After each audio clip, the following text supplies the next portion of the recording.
안녕하세요 여러분, 저입니다. 최근에 미국에서 혹은 해외에서 한국적인 게 굉장히 뜨는 것 같더라고요. 어떤 게 뜨냐면은 한국에 정말 옛날 것들이 떠요. 제가 봤던 걸 떠올려 보면은 딱지치기, 공기놀이, 우리가 오징어 게임에서 봤던 그 심플한 게임들이 사실 어떻게 보면 한국의 옛 어른들이 즐겼던 놀이잖아요. 하지만 우리는 어느새 그 놀이들은 구시대의 문화, 재미없는 거라고 어느 정도 치부하기도 하잖아요. 뭔가 온고지신이라는 단어가 있듯 옛것을 지키고 새로운 것을 받아들이면서 뭔가 그렇게 살아간다는 거. 누구나 다 그렇게 살아가고 있지만 그 균형은 정말 쉽지 않다고 생각을 하는데요. 어디까지가 균형이고 어떤 게 중요한 건지도 알기는 힘들겠죠. 하지만 여러분, 한국적인 것뿐만 아니라 자신의 이야기들을 너무 미워할 필요가 없다는 생각을 저는 해요. 최근에 저는 친구와 만났는데요, 그 친구가 어떤 생각을 가지고 있는지 옛날엔 잘 몰랐어요. 근데 최근에 들어서 이야기를 나누면서 알게 된 게, 그 친구는 보편성이 최고다 라는 생각을 가지고 살고 있어요. 그러니까 다수의 사람들이 하는 게 결국 맞는 것이고 좋은 길이다 라고 이야기를 하는 거죠.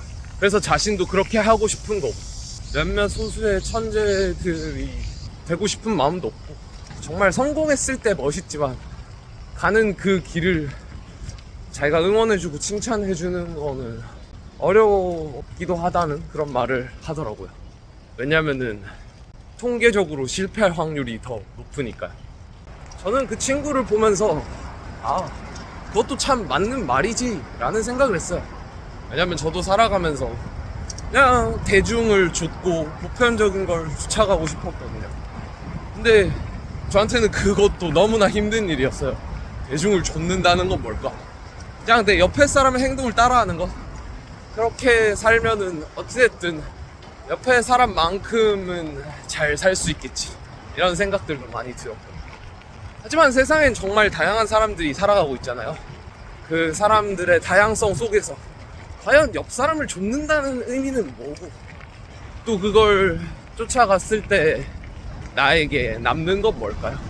아마 그렇게 살았을 때 자기 자신이 지워지는 듯한 두려움이 들기에 사람들은 그걸 쫓지 못하는 건 아닐까라는 생각도 들었어요.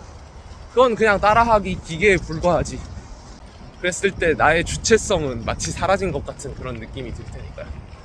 아까 해외에서 한국적인 것들이 흥미롭게 다뤄지고 참 인기가 많았던 것처럼 세상에 어떤 것이 어떻게 의미로 닿을지는 그 누구도 알기 힘들겠죠.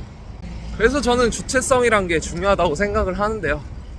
내가 주변 사람들을 따라서 보편적인 삶을 살고 싶다면 그것도 당연히 존중받아야 할 삶이고, 또 타인과 교류하면서 이 삶에서 어떻게 살지 고민하는 것도 중요한 일이라 생각을 해요. 저는 행동에 문제만 없다면 그 행동을 해도 되지 않을까라는 생각을 가진 사람인데요. 물론 그 행동이 사람들에게로 퍼져나가서 너무나 많은 사람들이 그 행동을 하면은 물론 문제가 될 소지가 있을 수 있겠죠.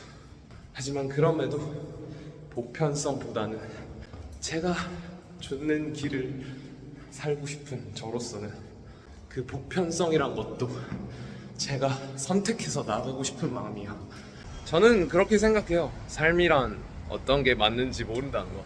그냥 주변 사람들이 하고 있는 게 있을 뿐이고 내가 하고 있는 게 있을 뿐이고, 우리가 이제는 별로라고 생각하는 옛 것도 어떻게 보면은 굉장히 엄청나게 보일 수도 있다는 거.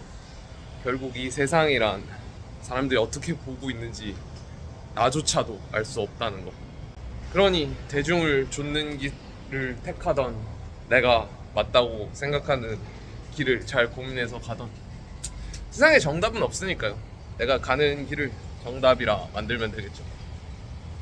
그럼 어쨌든 여러분, 오늘도 알죠? 좋은 하루. 제가 가다가 이 사마귀를 발견했어요. 저는 곤충을 왠지 모르게 참 좋아하는데요. 배는 초록색이구나. 참 귀여운 친구네요. 안녕. 너도 좋은 하루 보내라.